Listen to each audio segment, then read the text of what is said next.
else you can't look down. They literally will, won't they? Listen, it is what it is. I got a phone, I'ma use it. Rule number 1, Bios. always right. Rule number 2, nothing else matters because Bios. is always right. All right, are we ready? Coachella, are you ready?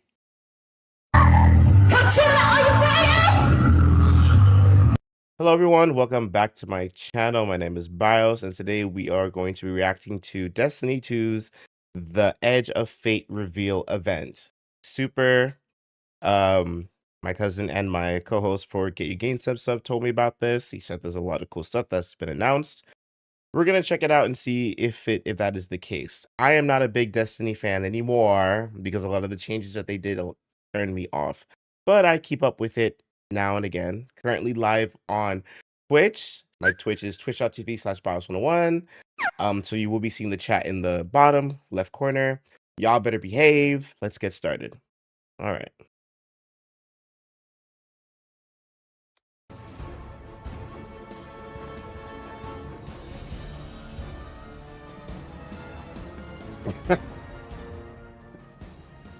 Alrighty.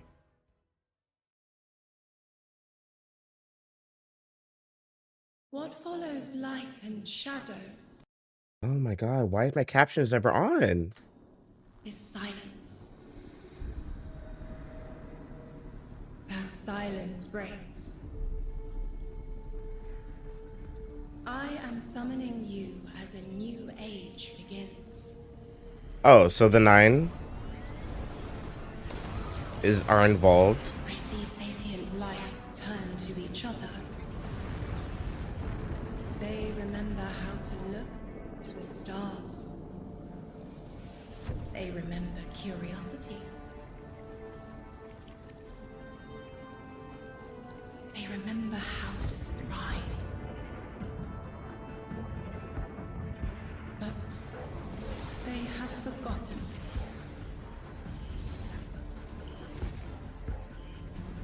They forgot we were here long before the Traveler. They stay be doing this. Okay, I know. Is that a sign you're going back to Disney? What? Okay, I know they've been talking about this for a while, like the 9, but Destiny, it depends. It depends on what they show. Dyslexia, iPhone. It's literally, you literally type Disney. You literally put Disney. Anyways, what are they saying? Yeah, they've been talking about this stuff for a while. So the 9, I don't really know what the 9 is. I'm not gonna act like I know, but I know that there's some old, ancient and elusive, omnipotent, ominous, whatever. You know, there's a freaking unicorn in Destiny, like space unicorn. So who knows what's going on anymore? But I don't know how I feel about the old and the older and the oldest of the old narrative that they've been doing for a while. So you have the Traveler, who's old, been there for millions and millions of years, whatever. And then you have the Darkness, whatever the alien thing is called, which is also old. And then no, excuse me. You have the Traveler, then you had the Hive, and then the Hive Gods, and then you had the Darkness, whatever, and all that stuff. You know, it's all old. I know it's a big universe, stuff like that, but now you have the 9, who's older than all of that. So now I'm wondering, after the 9, what else is gonna come that's been so old since before the beginning of the beginnings of the beginning of the, you know, like, how far are y'all gonna make this go, you know? But anyways. They forgot. They forgot. But they are fated to remember. I will remind them.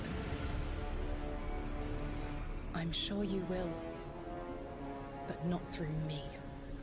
Find someone else.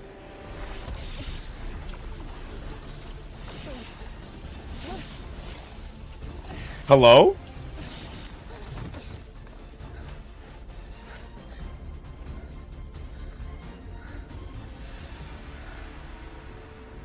My will is my own.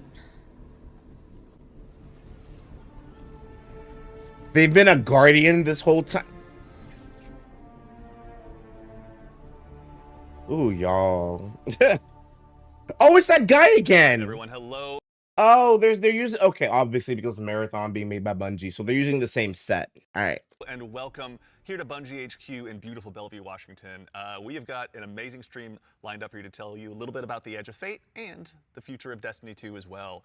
My name's Andy. I work on the social media team here, but no need to worry. As always, I am joined by some of my amazing colleagues here at Bungie to share some of the finer details of the stuff that we're going to be getting into today. So how about we go ahead and get into it so we can show you what we got. This is what they do. Starting first with this gentleman on my right and to your left is someone that you've probably seen if you've tuned into our streams before or Vidocs, the one and only Mr. Robbie Stevens, Assistant Game Director here at Bungie. How you doing? I'm doing great, Andy. It's always a pleasure to spend a day with you. Yeah, it's been a nice time, honestly, hasn't it? Yeah, Well, always. To that end as well, for anyone that doesn't get to hang out as much as we do, can you tell everyone at home a little bit about yourself and what you do here? Yeah, sure. So I'm one of the creative and game directors for the game. So that means like I'm a vision holder and I work across the entire Destiny team with people like Allison and Dylan on the couch here to chart a new course for Destiny and a new future for the game, and just incredibly excited to be sharing with everyone today of what we've been up to. Yeah, can't wait. We've got a big show ahead, so thank you for being here. Yeah, of course. And of course, as we move, pardon me, right on down the line, someone who again has also had the good opportunity to join us on these streams as well, and is now firing some finger guns like a pro. Destiny's narrative director, the one and only Allison Lures. Allison, hello. how's it going? It's going so good. I'm here on a couch and I get to yell about Destiny with you. So Not it's a a bad good day. Yeah, honestly, I'll take that anytime I can. Well, Same. for anyone who also hasn't had a chance to yell on couches about Destiny with us or hasn't joined us in the past, Yeah. Do you mind telling us a little bit about yourself? Sure. So my name is Allison. I'm the narrative director for Destiny 2, and so that means it's the job of me and my team to make you laugh and make you cry and make you go, whoa, I totally forgot about this thing from 8 years ago. How did they remember? It's because we're good at our jobs. It's true. So there you Yeah. go. As someone who gets to sit in on the writers' rooms, I can now doubly confirm that. Okay. We're having you there. So much Yeah. fun. No, seriously, thank you so much. And of course, as we move right on down the line, the gentleman there at the very end of the couch, someone who is a friend to all Guardian kind, who's known far and wide, a member of the Destiny Global Comms team here at Bungie, Mr. Dylan Gaffner. How's it going, Dylan? It's going well. How are you, Andy? I'm doing so well. Thank you so much for Got to make sure to ask every time. I appreciate it. You need all the help I can get. Well, to anyone out there who may not have accosted you on the wild world of social media or is just somehow meeting you for the first time, do you mind telling us about what you do here at Bungie? My name is Dylan Gaffner, formerly community team, where we would go out, collect your feedback, translate it to the dev team, and then bring their information back to you, kind of be that middleman. Now I'm on Global Comms, so I'm going to be in more of like a puzzle piece organization stage of what do we talk about, when do we talk about it, why do we talk about it, and then just making sure we get the information out to all players. Yeah, well, we all appreciate it. Thank you for always being the voice inside our hallowed halls. We appreciate it. Thank you. All right, well, now that we've kind of got the intros out of the way, let's talk about our new saga. Robbie, I'd love to start with you. What's up next in Destiny, and where are we exploring? Yeah, so our first expansion this year, The Edge of Fate, is the start of a brand new multi-year saga called the Fate Saga. And so we want to tell a story about something older, about the nature of fate itself. Are we bound by it? Can we fight it? Because before the Traveler ever arrived in our solar system, there was already space magic here, Andy. Yeah. Yeah. And so ultimately, this is a story that we're going to explore one of Destiny's biggest mysteries and the foundations of the universe itself. You're talking about the Nine, aren't you? Who Yeah. told you? I think it's Subtle, How did I you know. guess? Yeah, Yeah. Set you off. We did such a good job with this Really secret. buried that lead, didn't we? Yeah. just a little bit. That's, but I mean, to that end, so who, and maybe more appropriately, what Okay. are the Nine? Yeah, so buckle up. In the simplest description possible, the Nine are extraordinarily powerful beings that have been in the solar system for way, way, way, way longer than the Traveler. We can think of them as being kind of connected to each of the major celestial bodies in Sol. So that's each of our 8 planets plus the sun. Sorry, Pluto. It's messed up. Didn't make the cut. All right, But fair. I don't make the rules. Yeah, there you go. But the important thing to know about them is that this is why we're going to be so focused on the solar system for the next saga. We want to ask questions about our home that we've never asked before. Yeah. So when it comes to the Nine, obviously, Eagle-eyed Guardians have been able to spot references to them for quite some time, whether it be outright ominous. I've known about the Nine, from like some of the events and stuff like that. I think there's, I could be wrong. I don't know if it's a PvP mode or something that deals with the Nine or something. There's some sort of weekly thing that you do with them. Not with them, but adjacent. Um, but I guess that's true. We never really got the answer of what they were or what they are because there's so many like mysterious things. And I just kind of came from a point that not everything needs to be explained. Some things just exist because they do, you know? But in this case, since I guess because they can't like bring in something new necessarily into the next phase of the life of Destiny, they have to draw on something that has been revealed and elaborate on that. Um so as far as the story, yeah, the story is really hard to keep up with.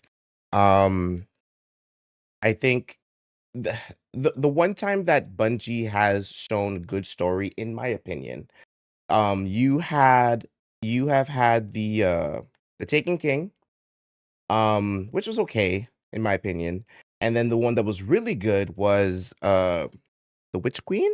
The Witch Queen was really good. I loved the whole like a goddess type of being level deity being able to manipulate a lot of the narrative and a lot of people around, being in the background, even going as far as stealing some of the traveler's power and like basically twisting our understanding of what that is.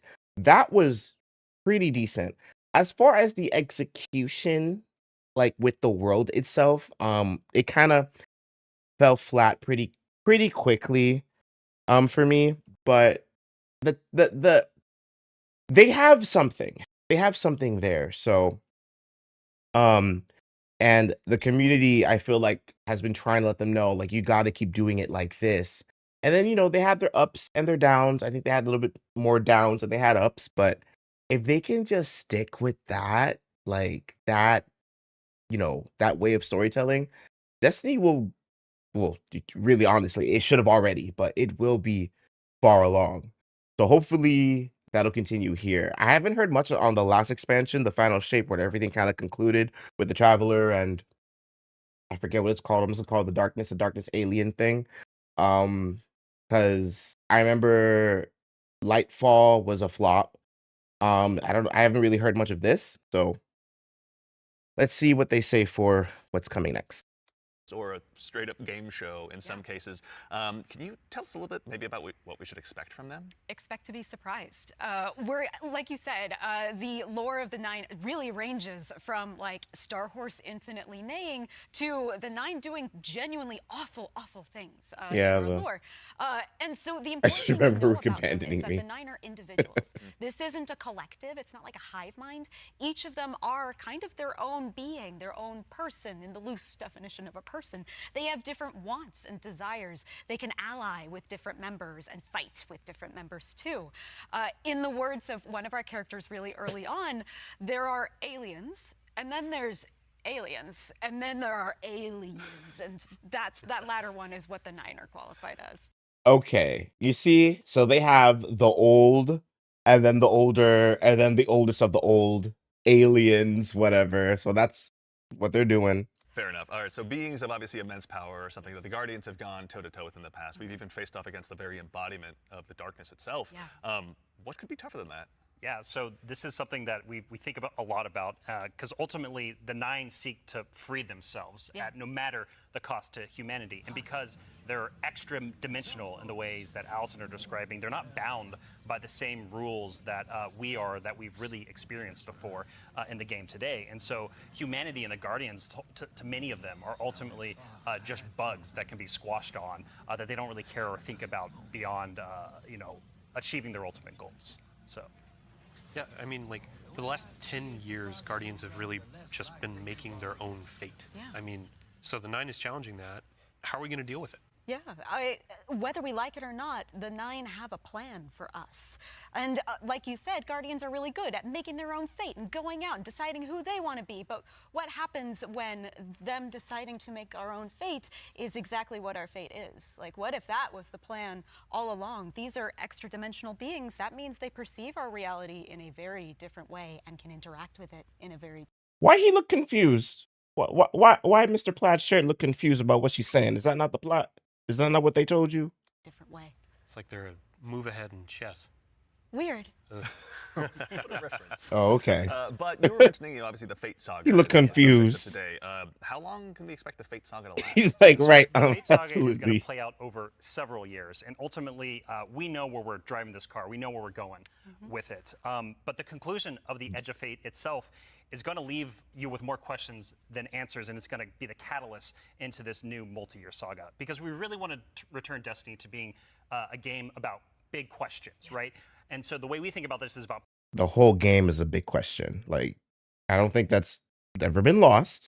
Destiny is a lot of questions. Trust me, since the day it came out, it's been questions. pouring jet fuel into the speculation engine of the game. So we're going to be revealing a lot of ideas, a lot of concepts, and many of them we're not going to be answering immediately, because we're going to be telling the story over multiple expansions, and we're going to be giving you those expansion beats more times than we have before in the past. And so the Year of Prophecy kicks off with the Fate Saga, and with it, humanity is now set on a collision course with this celestial pantheon of the system that has been here for a very, very long time. And so the Edge of Fate launches on July 15th.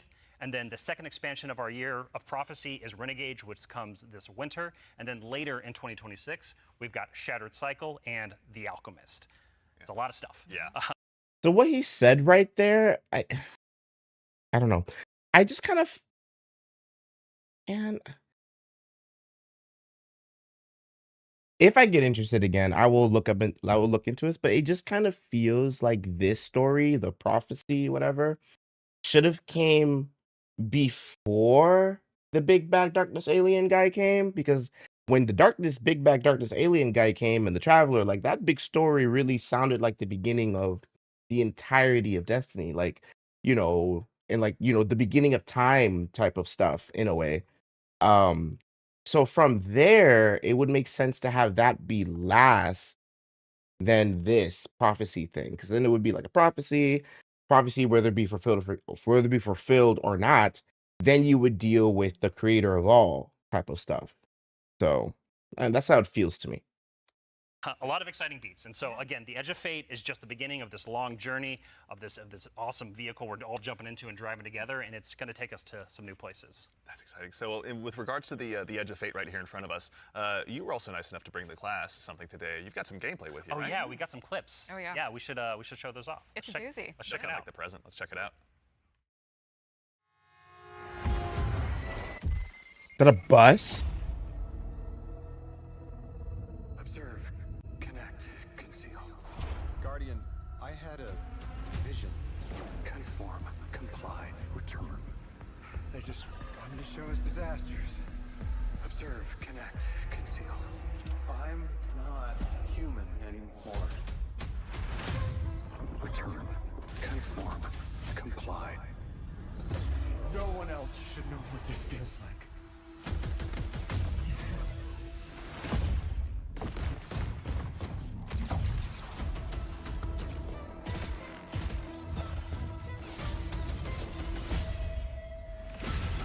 Enough.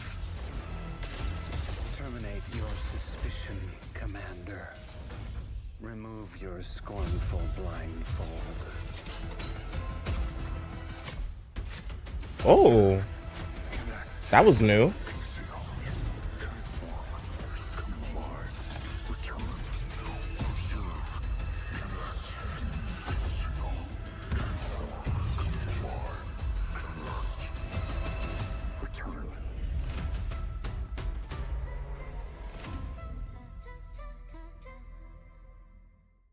Okay.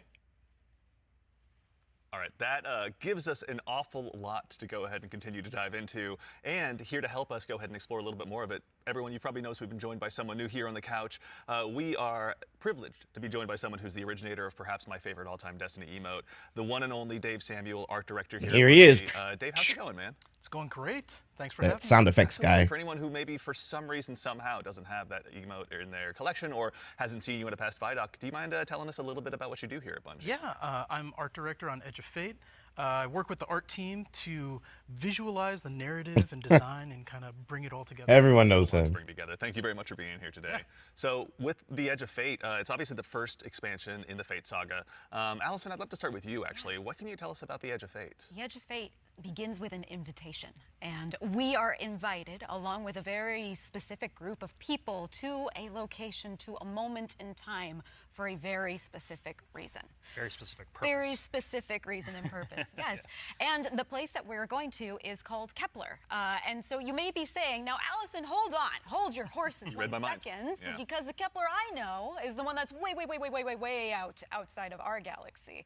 What do you mean we're going to Kepler? And I say, like, dear friend, didn't you know, if you look inside in Destiny's universe, the Oort cloud at the edge of the solar system, you'll find a little planetoid that also happens to be named Kepler here in the world of Destiny.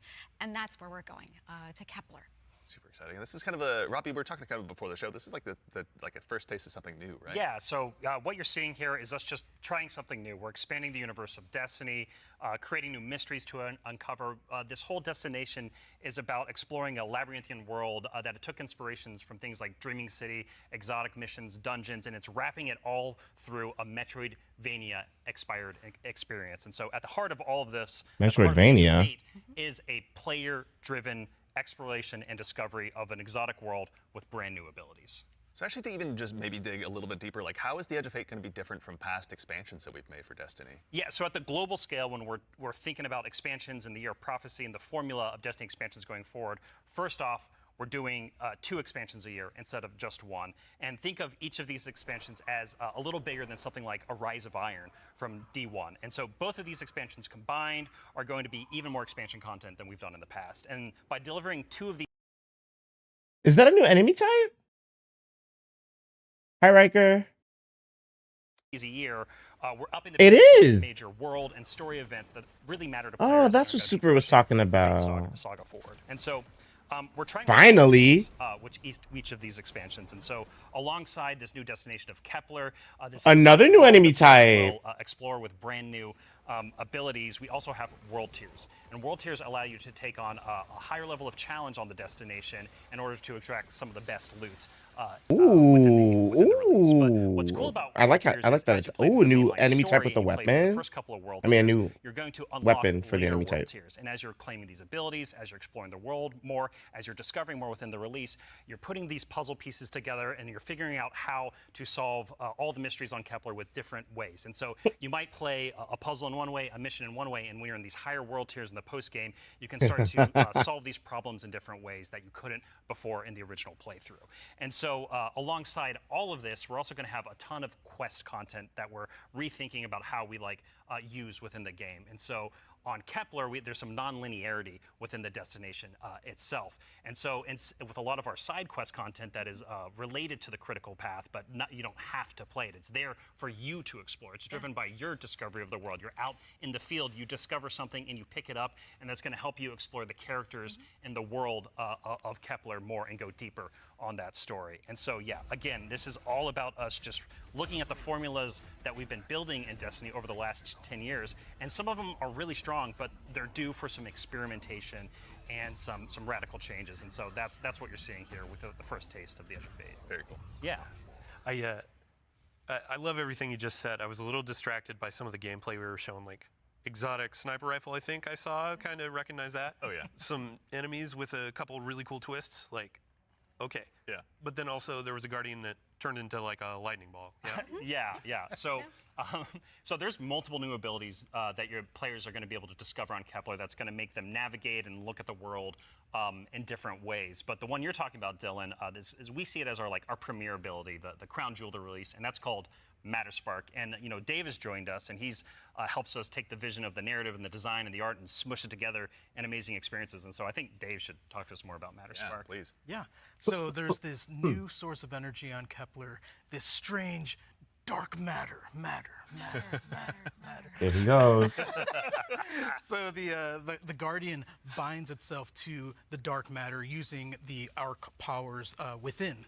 You can think of the dark matter as like a medium, and the arc as this catalyst that will allow you to completely change form. Transforming into Matter Spark lets you squeeze into tight areas, race around areas, jump over stuff, and it also allows you to turn into this basically electric rolling ball of death, jolting and shocking enemies that come across your path. So obviously, one big part movement, one big part combat, but I mean, even just in addition to that, to look a little bit, wider, like how did the Matter Spark Ball kind of influence the world that we're going to be inhabiting? Yeah, the team really had to rethink what it means to build a destination with these abilities in mind. A simple hill becomes a ramp to get to a new space. A crack in the wall, it basically will reveal a whole new area to explore. It's also a new way to engage with enemies. Instead of taking a bunch of enemies head on, you can find a Matter Spark pad, transform, turn into this electric ball. There he goes. And then just like start racing around the arena, dash over their heads, and flank from behind, and then, really give the House of Exile on Kepler a bad day. Okay. Well, we should. It's a good day for us as well. So what are some of the other Kepler abilities that we'll be able to unlock while we're out When there the as well? infamous, Yeah, literally. so each of these Kepler abilities are a mix of dark matter and our Guardian's powers. So we have the Relocator Cannon, which is this new fallen dark matter tech mixed with void. This is going to allow you to bypass laser walls, use these cascading relay networks, and just basically teleport around the world. Another ability that we have is Mattermorph. This is dark matter mixed with strand, allows you to manipulate the environment.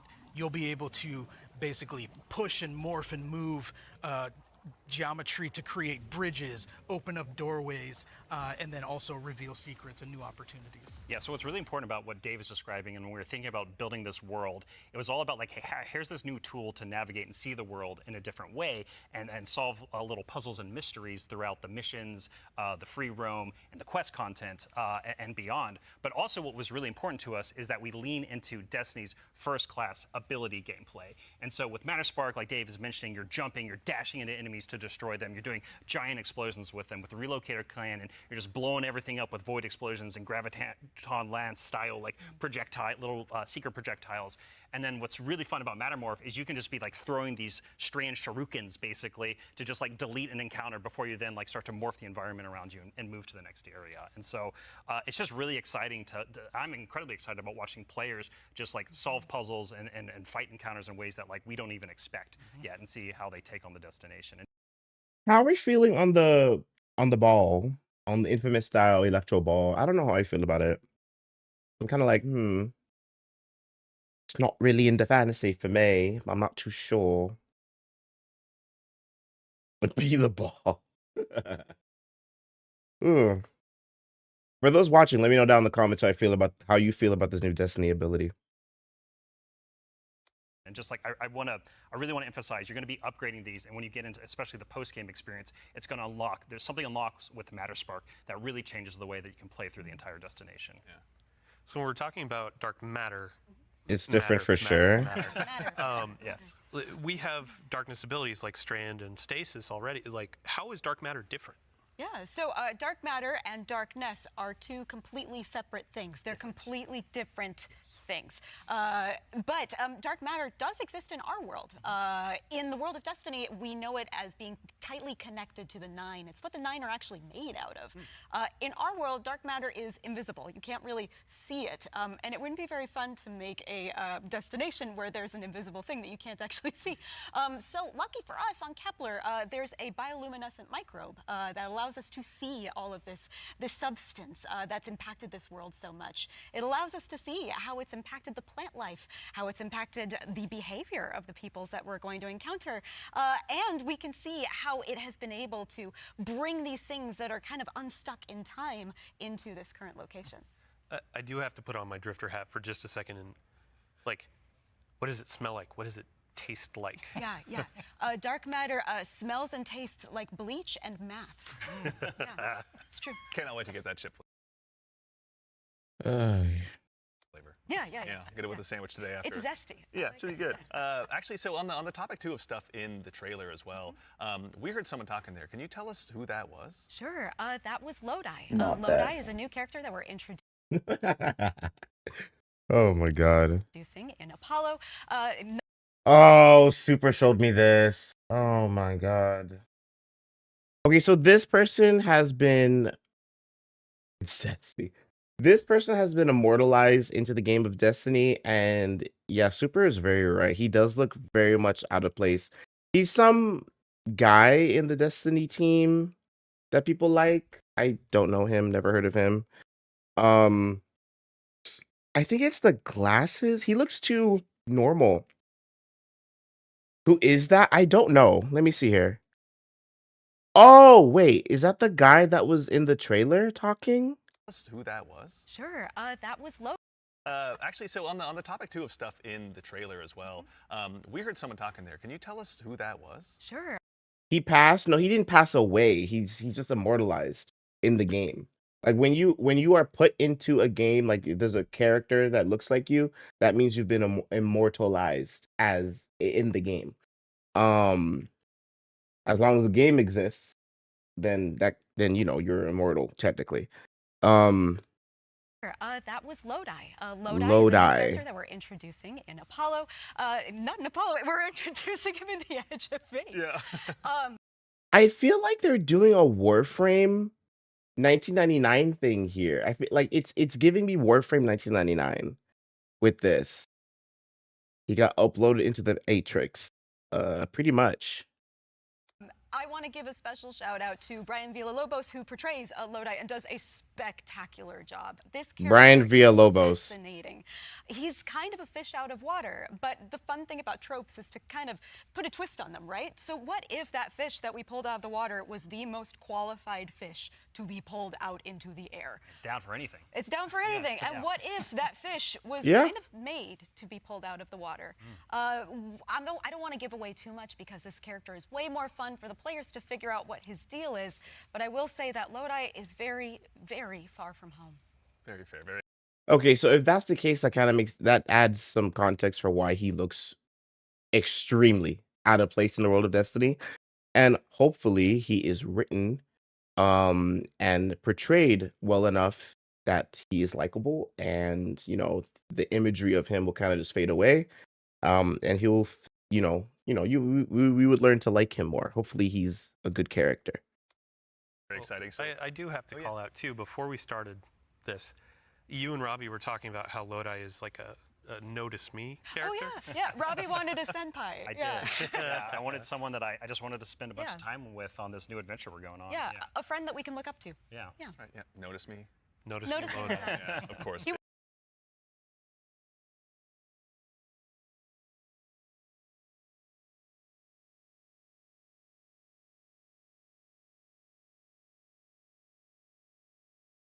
No.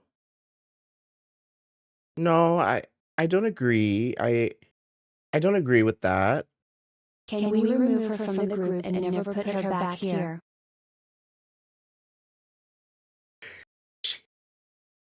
Okay. She's quoting what the guy on the right said with the gray jacket. He said he wanted a senpai. What I zoned out what happened. They're talking about the guy that we just saw with the glasses is supposed to be a mentor to us, the Guardian. Okay. Some people just say the sidelights. Okay. So I think about that okay, Destiny has not done a good job with mentorships, in my opinion. I think they had their chance when they were introducing new classes, because I was like, how are we going to learn how to use these new abilities? Like I don't even remember. All right. All these new abilities. How are we going to learn to use them? And some of them we learned, some of them the Traveler just bestowed and we just knew what to do with it and stuff like that. And I did not like that because the world of Destiny is so old. The characters are in there so old. There has to be a teaching of some way, some shape that has to happen. Like either the Traveler teaches you, and they kind of did it with having you use the ability again and again, but that's not a training period. They kind of did that with the Void, where you had, I remember you had to like, meditate and whatever, but it just didn't hit the same. So now that the Guardian has become such a force that you're literally wrecking gods and stuff like that, things that are the untouchable. Now, just because we have some fish out of water, the guy who's the most capable and whatever and whatnot, he's gonna train us? or we're gonna look up to him or something. I'm just like like I don't know. Senpai, don't know about that. It writes itself, or rather Allison does. So with regards to the characters as well, so is it a whole new cast of characters in the Edge of Fate? No, we're going to see some new faces like Lodi and other characters, but we're also going to see some familiar ones too. Ikora is here. The stakes are high enough. Of course she's she here is. investigating what's going on. And as it turns out, in one of our major mysteries, she's kind of at the center of it. She was invited here, as was Lodi. Same as we were. All of it's kind of tied together. Very exciting. So the way, if I can, like the way we think about this is about all these characters. Their fates are intertwined in some way. There's these puppet masters that have been pulling the strings for a very, very long time in order for everyone to get here at this moment. And so, as a guardian and these characters involved, they're going to have to decide if they're fight your fate. Like that's what we think about. For these individuals, that's what they're going to have to go through and determine about how they can stand up to this new conflict that is surrounded by the Nine, because they are fated to be here. And what does that mean for them, and what does that mean for their future and the future of Seoul itself?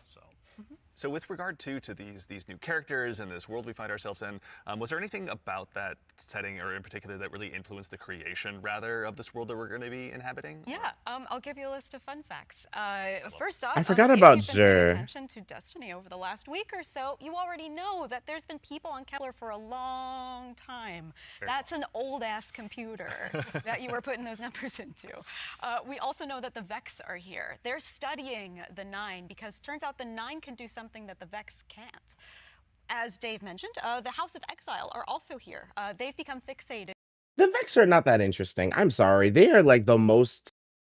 In my opinion, the Vex are the most uninteresting subclass by enemy class by just existence. Like in lore wise, they're like super smart. They terraform.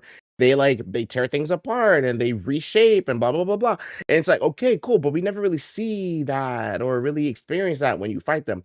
There was this whole instance where they were like trying to attack the tower and messing with a digital plane, stuff like that, but it was like the same stuff. I was not impressed. The Vex are straight up boring. Like for a bio-organic technological whatever thing that they are, there should be way more that they could do. Way more. Fighting the Vex is always the same, to be honest, but the lore is a banger. Exactly. Like, they should be doing way more. Like, fighting, like, the Vex should be the most, the most interesting enemy class to fight in the game, in my opinion. I have a lot of fun when I was fighting the, I forget what the big guys are called. I like fighting them. They kind of fit the theme. You know, they're all about war and conquering, and they're big and everything. It's fun to fight. They slam the floor, so like, they're cool. Like they're all right. I had a lot of fun fighting them the most. The Fallen, the most annoying, but it makes sense of what they are. They're like little scavengers and whatever. All right, the Vex, shoot the core, next, whatever. The bullet sponges, blah blah blah blah. Yes, whatever. They're basically classic aliens. I wouldn't even really say that they're like that. Aren't they basically the sentients from Warframe? No, the sentients in Warframe are way more interesting. Like, they have so many ways to attack you and to completely disrupt you, even knocking you out of your frame, right? Like, they have really cool things that they can do. And no, the Vex don't do it. So I'm unless they updated them here, but the Vex need a lot of love. They need a big update. On a being that they call the Giver. And kind of most importantly, the dimensionality on Kepler is really thin. So the 3 dimensions that we can know and see and touch are very close to the realm that the 9 live in. And that means some things from Earth's past have been yanked into Kepler's present. Exciting. Nice. Yeah, I mean, so we've been talking about invitations throughout this, and we need to call out an invitation that's actually going to be waiting in the game after this is over. Ride of the Nine begins today. Yeah. So I believe we have a trailer to show. Yeah, you were nice enough to bring a trailer along. I'll go ahead and give it a look really quickly. Yeah, let's do it. Yeah. All right, hopefully there's some cool stuff with the Vex.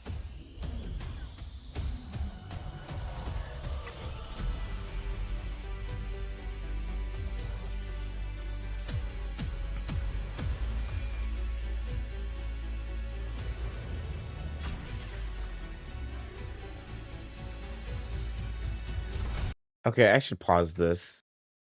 All right, hold on. Let's start from the top here. Available for all players.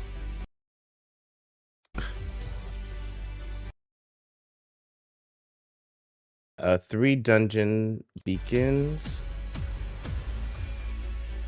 3 difficulties challenge. Explorer, a guided experience with solo and match made play. Oh, they're putting match made. Increase enemy strength and new challenges. Eternity. Ultimatum. Only the strongest will endure.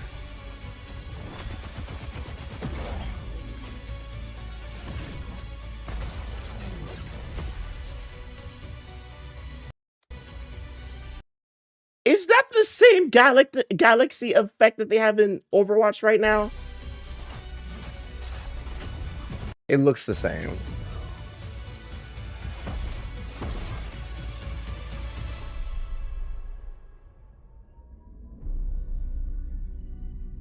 Rite of the Nine begins May 6th. Okay. All right, so that's Rite of the Nine, which is our essential prologue story for the Edge of Fate. And these 3 dungeons that are featured in this event are free for all players starting today. And so what's really important about this is that these dungeons are both for veteran dungeon crawlers, hardcore raiders, people have been in these places a lot, but also new Guardians, Guardians who have never stepped into a dungeon before, right? What was really important for us when we were developing Rite of the Nine was that we are changing the formula on how we can think about how we can welcome even more people into these experiences. And so you're going to be able to go in solo, buffed up, and explore a dungeon by yourself, or go in match made with other fire team members shoulder to shoulder for the very first time. But don't worry. Which is good. I liked the idea of match made. A lot of people were against it. They're like, "Oh, you need to have an organized group," and da. And that's fine. And there are ways to get a group together for it. But like, who wants the hassle? Who wants all that hassle just to do a gameplay sort of experience? Just let people match make into it. And then, if you want to be in an organized group, you get into an organized group. It's that simple. But if I just want to play the experience and see it for myself and stuff like that, I should be able to do so. So I'm glad it's more open now. Worry, because we also have that higher level challenge for our veteran, our hardcore dungeon crawlers, where you're going to be able to earn the best possible loot, exclusive rewards, and also an exclusive title as part of Rites of the Nine. See? What's also really important about this event for being a prologue for the Edge of Fate is that it really reintroduces the emissary into the game, and you're going to learn why her job is pretty crappy and why she quits at the top of the Edge of Fate, like we saw at the beginning of this show. And so, Andy, we've been talking a bunch about how our Destiny expansions are changing the formula for Destiny going forward. So now I think it's time for us to start talking about how the core hobby of Destiny is changing going forward, the day-to-day of playing Destiny, week over week experience. And we've got someone else on the couch here to help us talk about that. We have an expert in that very subject now who has gone ahead and joined us on the couch. She left. We are now joined by the one and only Mr. Ben Womack, creative director here on Destiny. Ben, how's it going, man? Hey, I'm doing great. I'm really excited to be here. There's a lot to talk about. Yeah, seriously. There is a lot. Yeah, it's going to be a very good conversation we have coming up. Yes. But before we get into that, can you tell us just a little bit about what you do here? Yeah. So I'm the Destiny 2 creative director for the core game, or the core hobby, as we call it. Yeah. And it has to do with all parts of the game, through Edge of Fate, through our seasons, through the systems. And in particular, like Rob was saying, I've been focusing on thinking about the kind of building blocks of Destiny 2 and getting those not only stood up, but also transformed and iterated on in some really exciting new places. Nice. Well, let's go ahead and just start at the top. Can you tell us a little bit about what the core formula of Destiny is changing and why? Yes. So I think I need to start with the why first, because it's important to think about what is Destiny, what is great about Destiny. And Destiny is best when you have awesome chases that you're excited about, you have really cool, powerful builds to make, and there's a mountain to climb that's right in front of you that you want to climb. You're like, I want that mountain, it looks pretty cool. And the thing that is not always true right now in Destiny is it doesn't feel streamlined. as it could. Players don't have True. as much agency. You know, we want to be player driven. We want to be more rewarding than we are. Because right now there are barriers to playing Destiny like in the best way. And those barriers are insurmountable sometimes. So think about that whole picture of, okay, what is the Destiny that we really want, that has been in the past, that we also want to get back to, and where we want to go for the future? That's where all the changes you're going to see have started, like at their inception point. So it's a The biggest hurdle in Destiny, and especially when you're trying to get people into it, is all the you have to buy like everything to experience most of the content. So let's see if he's going to talk about that. big piece of the pie. Massive updates coming across so many systems of the game, and this is like we're just getting in, digging into the surface. Yes. Yeah.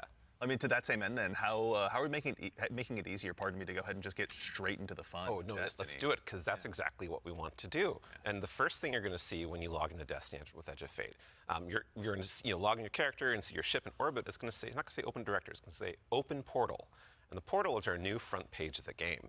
We're trying to get you to the fun as fast as possible, and as few clicks as we can. We even have Edge of Fate there in the corner, so that it's right immediately there. No fumbling around with the map to get. Oh, okay. To it, really.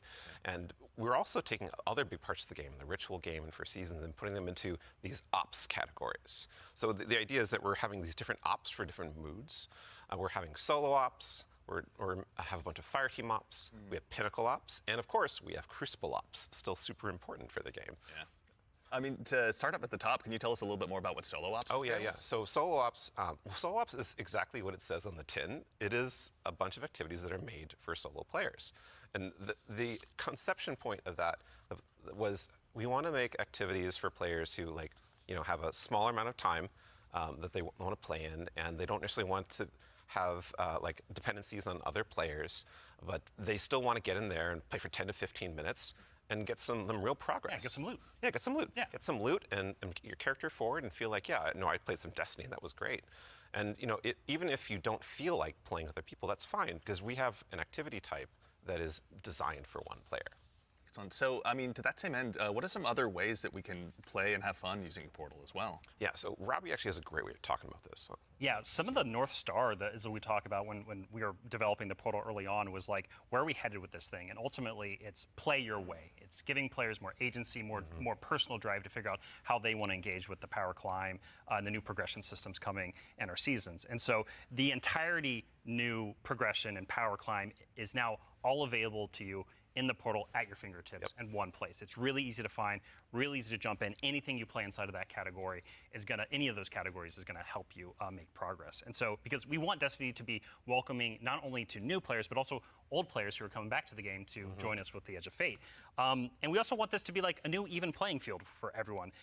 And so, as part of this is a commitment from us as part of the core hobby and all the seasonal content we're building, that we're going to be continually investing in this, right? We're going to be continually updating this over time for years to come. And so, you're asking me directly, what else is there to do? Yeah. Ben mentioned solo ops. We also have the fire team ops and pinnacle ops. Both these are more around playing with other fire team members, shoulder to shoulder, where fire team ops are more quicker sessions. There are some longer form things in it too, but then pinnacle ops are more about those really long form or more challenging kind of focused activities like exotic missions, for instance. And so, and then the one thing we haven't talked about yet very deeply, but is incredibly important, and it's something that I think we've done for the first time ever, or maybe since early D1. It's kind of a return to form. Yeah. You're going to be able to experience the entirety of the power climb within Crucible Ops by playing PvP, right?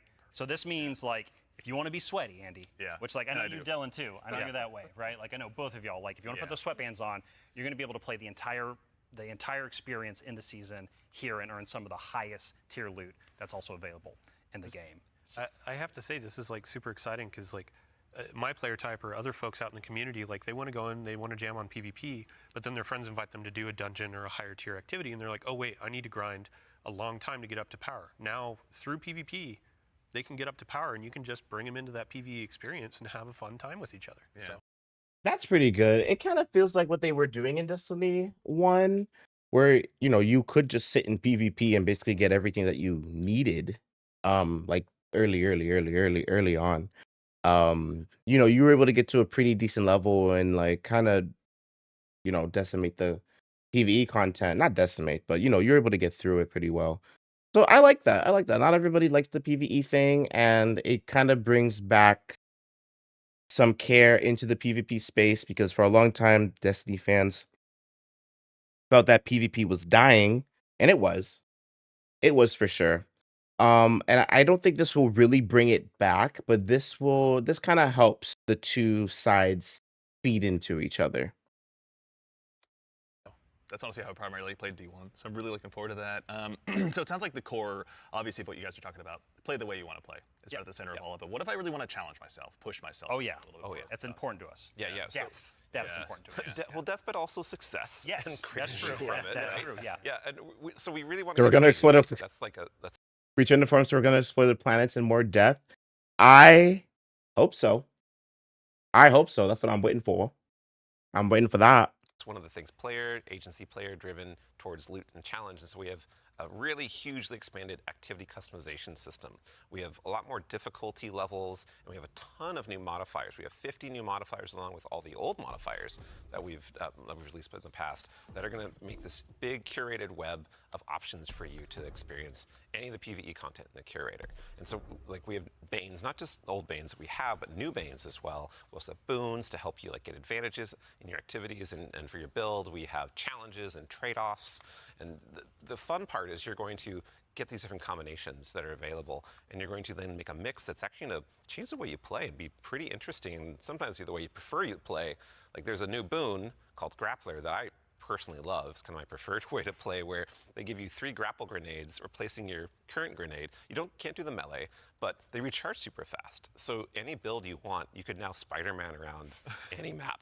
It's actually super fun. It's so fun. Yeah, and I mean, like, what's at the heart of what Ben is talking about is what we kind of call the virtuous cycle, right? Where you're going to be crafting your build, tinkering with the activity, looking at like how you can earn a higher tier of reward by taking on higher challenge. And as you earn better loot, you're looking towards that next mountain to climb just ahead of you all the time. And so this is really about how far you want to push yourself upwards within the portal itself. But also, we also are thinking about the people, and that's the depth, right? That's the depth of the challenge that we're talking about. That's also, but we're also thinking about the people who don't have as much time to play with like solo ops, and also if you're scared of modifiers or you're scared of customizing these activities. Or you just don't feel like doing it. Yeah, that's a great way to describe it. Thank you. We have a bunch of quick play options, right, Ben? Yeah, quick play options, and we actually have matchmaking and Fireteam ops. And we have Fireteam Finder.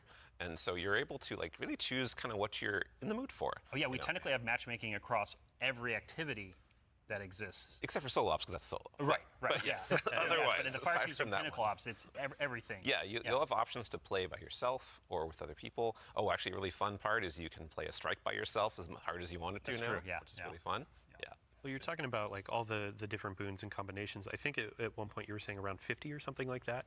Those 50 apply. new ones. 50 new ones. Yeah. So it's like you can take those into solo ops. Like we're talking about this being kind of leisurely, bite-sized activity, but if you want to take it and say, I don't want Weenie Hut Jr., I want like esoteric level solo Weenie Hut Jr. world, like you can kind of customize and do that. You can just do it from the very start if you really want to. Yeah. And depends on how deep you want to go. Yeah. Really. Yeah. And the point is that you're going to like stretch that far, and we want the reward to feel like worthwhile. Yeah.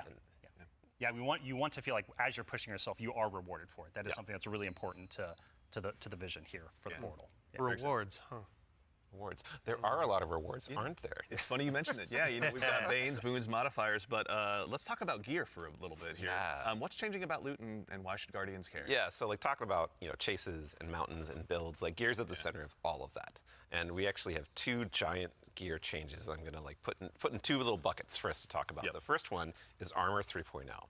And the next one is gear tiers. And so like talking about Armor 3.0 first, we are probably making the biggest change ever since Shadowkeep. It's huge. The system. It's enormous. It's a huge change. Yeah, so like we're adding set bonuses, which is a long requested feature for all the new armor that you're going to be able to get at Edge of Fate launch. And we're redoing all the stats on armor where they can now like exceed 100. Go beyond 100. Go beyond 100 for extra bonuses. Yep. We're going to, every single piece of new legendary armor that drops is going to have all the energy filled in, so you can build crafting right away. And it's going to essentially like There's more features actually that I could talk about, but I don't think I'm allowed to yet. Fair. Well, something that we can talk about too, you mentioned gear tiers as well. Yeah. Let's talk about that a little bit. Yeah, so gear tiers are very exciting because every single legendary weapon and armor that you can get is going to have 5 gear tiers, starting from 1 going up to 5. And like we have a gear tier 5 piece of legs armor on the screen right now, and you can see that like this is like looks really cool with iconography, but it also has a ton more stats. And oh look, what's that? Yeah, what's going on with the energy there? Yeah, the energy. Ben? Yeah, the energy says 11, and it's true. 11. Yep. It's not a typo. Like energy is going to 11. I don't know anything about this part. Armor, and so if you want that for your build crafting opportunities, it does like give you some new options you never had before. You're gonna have to challenge yourself to get more higher tier armor and keep on going to get yet more higher tier armor to get those options. Yeah, and this is also not something that's just relegated to armor, right? When it comes to weapons, they're obviously getting their own refresh as well. Yes, What's Destiny without chasing some?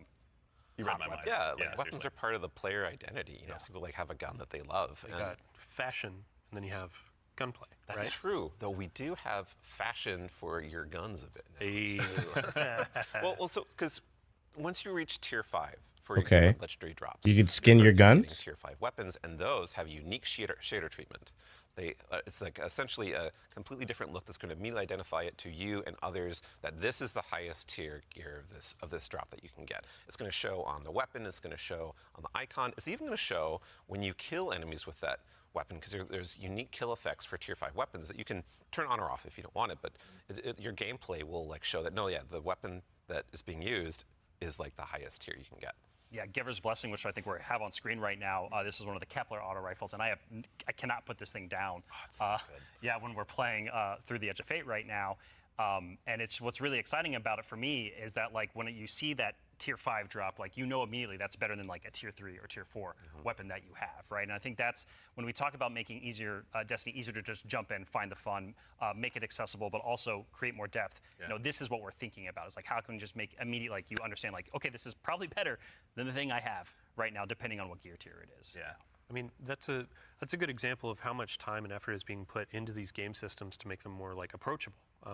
Change can be scary. There's a lot of change that's about to come to the game. We're Armor 3.0. We have so many new boons. We have a bunch Especially of if it's not done right. And after 10 years of Destiny, this is going to flip some stuff on its head. So I mean, we're going to have a bunch of blog content. We're going to have interviews with Robbie, with Ben, with more folks across the team that have been working on this. And then we'll also be elevating our creator community when they're creating guides, all that kind of stuff. It's going to be a fun time. But ultimately, a big shout out and thank you to all the folks that have been coming into our studio, giving feedback early on some of these systems so they can be more approachable. And we're looking forward to all the feedback that's going to be coming after launch too. Like this is again one of our first steps into something, and then the community and we are going to build something amazing. Yeah, and I can't stress enough how much feedback we've gotten from the community summits we've been running over the last year for the Edge of Fate, and just people reaching out to the community teams and others to us. Like your feedback is invaluable. So like seriously, like thank you so much. We're making this game together ultimately. Yeah, it's incredibly important. Right. Working with the community is obviously a core part. Dylan, huge thanks to you and your team, obviously, for helping to lead Where's that my charge. discount? In advance for the big blogs you get to write. And then also our social media team will go ahead and get out the door, so go ahead and give us a follow. I think, Ben, you were saying you wanted to try to break the record for longest twid? I'm more predicting we are. Yeah. So it's not about try, it's the state of things. It's going to be a multi-month journey as we head towards launch. So be a good time. But you know, we've been talking a lot about the core Destiny hobby. How does that extend into like how players are going to experience like a full year of Destiny?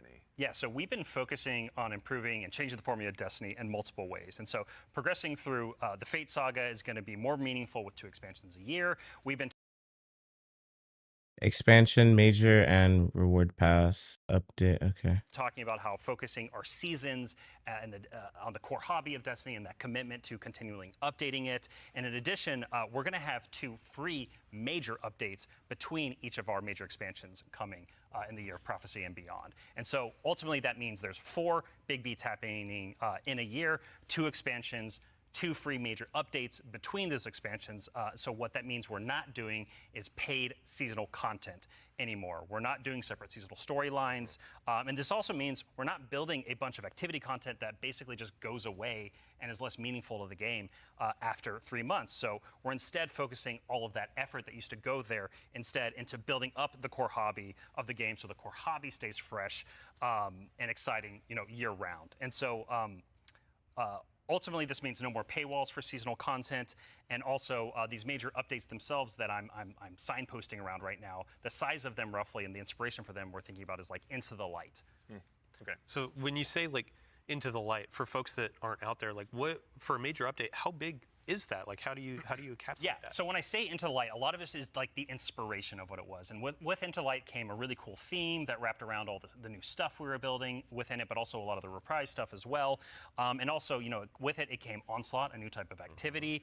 It came with reprised exotic missions and a rethinking of how we could do like a rad style event, a raid event with the Pantheon. And so for our first major update coming a few weeks after the Edge of Fate launches, we've got Ash and Iron. Right? And so with Ash and Iron, we're going to be returning to the Plague Lands. Returning to the Plague Lands, can't wait. It's going to happen. Plague Lands, baby. And so that story is going to pick up from where we left off, from the Edge of Fate. And with it, we're going to have a new activity called Reclaim, a brand new exotic mission, new types of pinnacle ops entering that for the first time, as well as, of course, what's Destiny without loot to chase? We've got new gear, new rewards, and 2 new exotic weapons as part of Ash and Iron as well. And again, this major update and all the seasonal content going forward is free for all players. All the activity content that exists in the portal, that's free to play.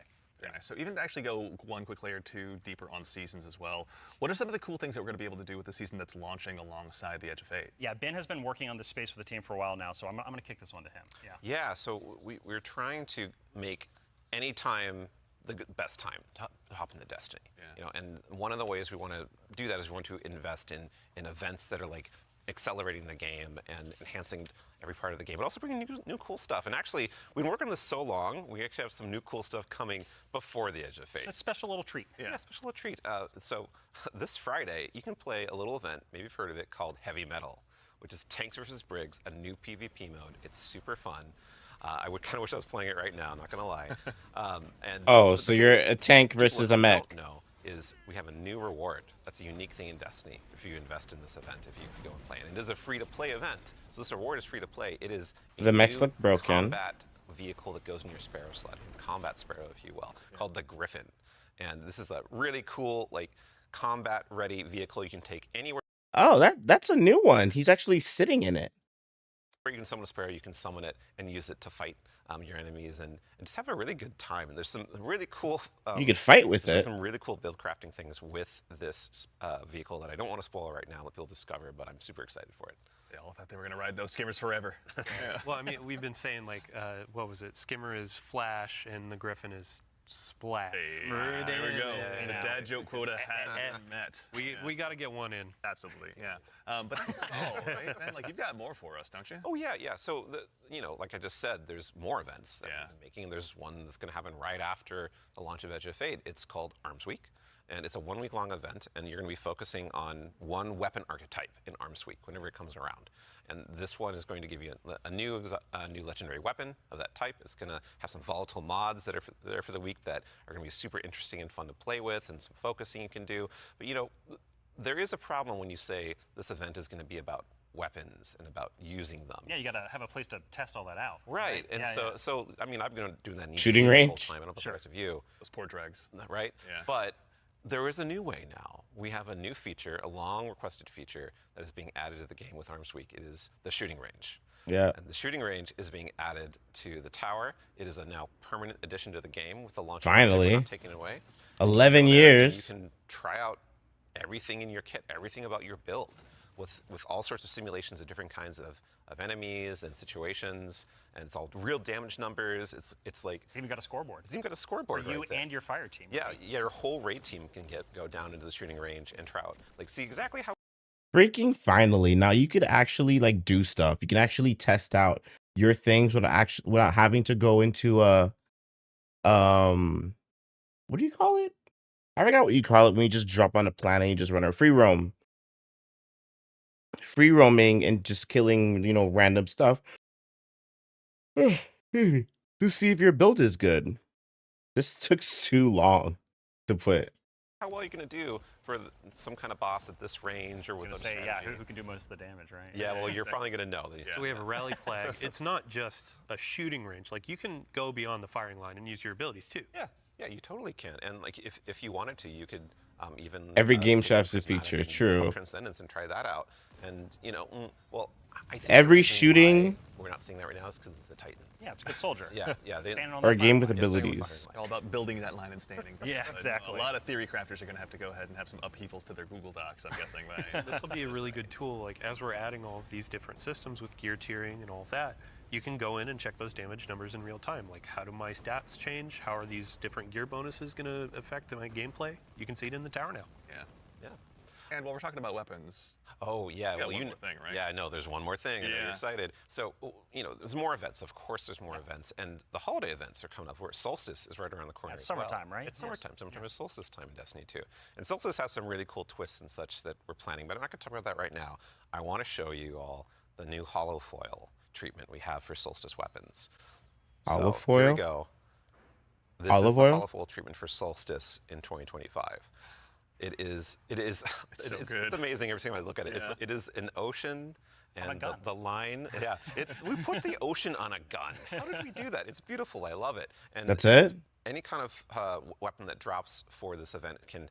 Okay. Yeah, so it could be tier 1 or tier 3. Yeah, any weapon can have the holofoil. Yeah, the tier 5 holofoil. Ooh. Like that's gonna be a chase. Our other events will also have holofoils. Yeah, like Arms Week you're talking Arms Week about. will have its own holofoil treatment. Like we're every event that made The olive will oil. have a holofoil treatment. The holidays will have their own kind of special one, but yeah, Arms Week will have their holofoil drops that you can farm as well. Super exciting. No, it's going to be a good time. I'm going to have way too much stuff to chase down, so appreciate you guys putting all the hard work in, obviously, for that. But I believe we've got one more thing.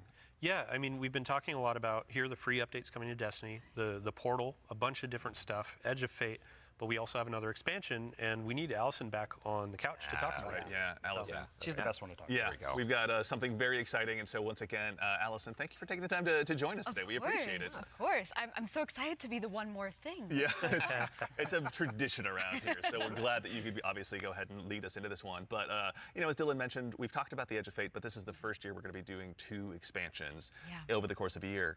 Can you tell us a little bit about Renegades? Yeah, so we're going to have a dedicated reveal for Renegades in September alongside our major update, Ash and Iron. But earlier we were talking about how sometimes our formulas can constrain us from experimenting and innovating. And so in that spirit, Renegades is going to be very different from the Edge of Fate. What I can tell you, and we'll talk plenty about it later, is that we're going to be experimenting and innovating with activities, with social mechanics, and more. But more importantly, I want to talk about our inspiration. And so I have to kind of tee it up first. So Renegades is going to be a Destiny, definitively Destiny expansion.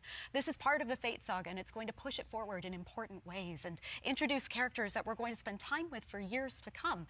It is an essential Fate saga story. And it's an homage to a universe that has inspired Bungie from the start. It's a universe that all of us here on the couch grew up with, as well as everyone else at the studio and millions of you back at home too.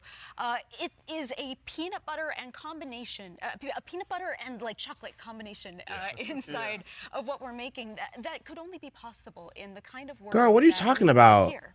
And so I am absolutely thrilled to be able to give our first sneak peek at Destiny 2 Renegades. Let's take a look. Okay. Not actual gameplay. No peanut butter and chocolate. I know what she meant.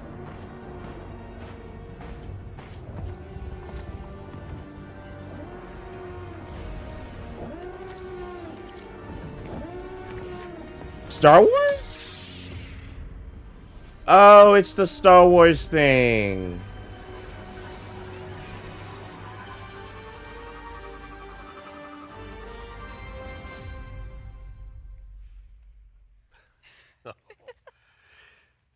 Okay. Look at his Robbie, face. what did we just see? Yeah, so that's Renegades, which is coming out this December. And to really drive it home here, Renegades is a one-of-a-kind They always look like a movie. experience, right? And just like we on the Destiny team have taken inspiration from other genres like dark fantasy or cosmic horror, Renegades takes the space western vibe and aesthetic that is Star Wars, and it puts it through that Destiny lens.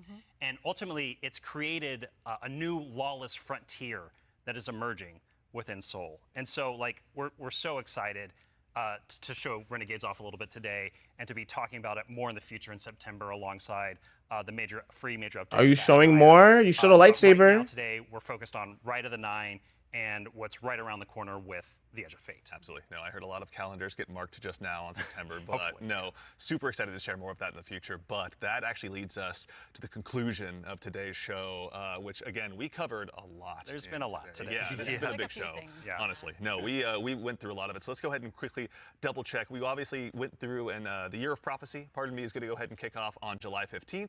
And this kicks off a brand new multi-year Fate saga and our new focus on the core hobby of Destiny. The first expansion, The Edge of Fate, is going to be launching again on July 15th, as I noted, with its raid launching on July 19th. Okay, hold up. Yeah. So you're going through a lot of information. We already covered that. Oh, yeah. But like, you can't just sneak in a raid date. We have a new raid coming with the expansion, July 19th. We're going to have a bunch of blogs. We're going to have the rules, regulations, all that kind of stuff for our raid race. Of course. We invite everybody to come in, try to go for that world first title. And yeah, I mean, just stay tuned for more details. We're not going to spoil anything. It's a raid. We got to keep it secret. Yeah, absolutely. Yeah, everybody mark your calendars. Yeah. Bungie.net is the place to go ahead and learn more. And again, follow our social media channels. Do us all a favor. So in addition to that, again, as we noted, Ash and Iron, our first free major update, will be launching on September 9th. Renegades, very exciting, will be launching in December. And then keep an eye again on our social channels. We'll provide all the updates once they're available. But as far as today goes, the Edge of Fate and the entire Year of Prophecy pre-orders are available starting right now. Now, pre-ordering for starters, the Ultimate Edition will go ahead and unlock the New Land Beyond. New Land Beyond, that exotic sniper. Ooh, I can't wait, man. I can't wait, same, honestly. That'll be unlockable in addition to several other goodies. And also, we've also got a collector's edition that'll be available. Star Wars. You can see here on screen, it will be coming with an awful lot of very cool stuff, including this cool statue that you may have noticed here that's been sitting with us on stage. This is one that you can go ahead and add to your collection as well, but that's not all that's in there. Is there, Allison? We got, the writing team got a little excited on this one. We put a lot of lore goodies into this collector's edition. So like that weird metal thing, that weird envelope, boy, weird. Wonder what's up with that. Just decorative points? Should probably read it. Yeah. Anyway, we're gonna do a dramatic reading as soon as we should go downstairs immediately after. Really right after this. Count me in. And then again, too, as far as today goes, Rite of the Nine. This is the essential prologue to the Edge of Fate, and like all of our events moving forward, is going to be a free to all players. So make sure and go ahead and check that out when that arrives. And before the show wraps up, make sure and stick around for. I read some people were concerned about the new lands part because they felt we haven't explored enough of the existing universe, but I don't know.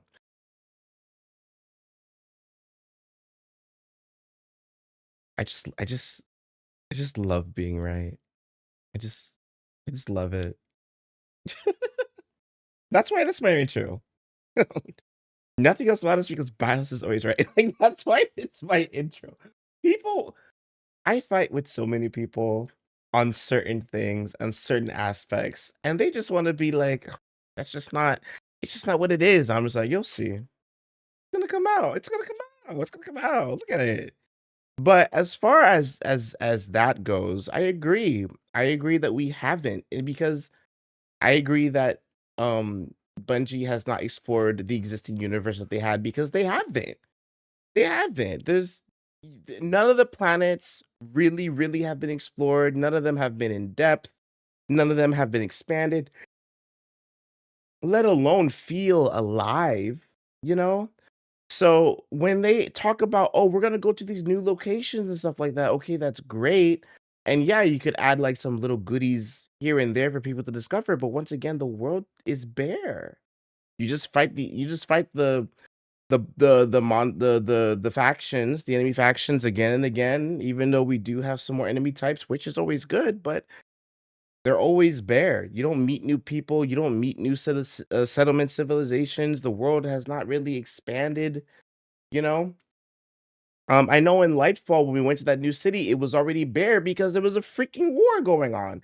And I hope we get to see it before that happens so that we can meet this new race and stuff like that. But whatever, no. How did I not play this game forever and still agree with that sentiment? Because it's something they're not focused on fixing. So this new thing with the Renegades, we see that we're in a new location, but you know what I think when I see that? barren. There's not gonna be nobody there except enemies to fight, and that's it. You're just gonna walk in, do whatever, walk in, and forget it. Like the world of Destiny, as much lore they like to stuff it in and stuff like that, it's really empty. It feels very empty. For a little bit longer, we're going to be rating our good friend Sammy Cat as well. So go ahead and give her a follow. Tell her we said hello in chat. Pardon me. If you have any Twitch Prime subs or anything like that, go ahead and do us a favor. Drop it over there and check out her stream. She's going to be having a good time. But that concludes it for us here today. So for starters, huge thanks to my teammates here for joining me. Thank you, Andy. Thanks for having us. Absolutely. Yeah. Robbie, Allison, Dylan, of course. There we go. We got Ben and, of course, Mr. Dave Samuel. Thank you all so much for being here today. And then, of course, to the crew that puts all this on. Thank you, This doesn't happen by accident. Thank you all so much for all of your hard work and dealing with me on these last couple of days. And, of course, to everyone at home, to all of our guardians out there in the community, thank you. It's a tremendous privilege to get the opportunity to share what we've been working on early. And it matters only if you guys show up and join us. So we really appreciate it. We hope you enjoyed. And otherwise, in the meantime, until we see you again, take care of yourselves, take care of each other, and we'll see you all Starside. The literal planet-eating worm dragons in the lore. We saw one dragon worm god thing that we fought, and that was it, I think. That's it. That was that. Okay, so I mean, I'm gonna put it in the title, like a big grain of salt with this. Like, I'm not gonna lie, this was pretty underwhelming. At least for me, pretty underwhelming. The only interesting part would be like for me is the new Star Wars collab thing, but we really don't really get to see anything about that until September. So kind of a waste of an hour, to be honest. I think this could have been compounded into a good 30 to 45 minutes. And they could have done it in a more, pre-recorded setup instead of this live thing, which is fine. They did a good job, very not cringy or anything like that, but it was a lot of like over explaining over things that just don't really feel that it doesn't feel like that compact or that packed, you know. But we'll see. We'll see. Grain of salt, grain of salt. We'll see how it is. All right, so that was this video reacting to the news for the Destiny 2 Age of Fate reveal. Let me know down in the comments what you guys think about it. Are you a Destiny fan? What are the stuff that you are excited for? And do you think Destiny's going to be delivering between now and next year? Let me know down in the comments, and I'll see you guys in the next one. Later.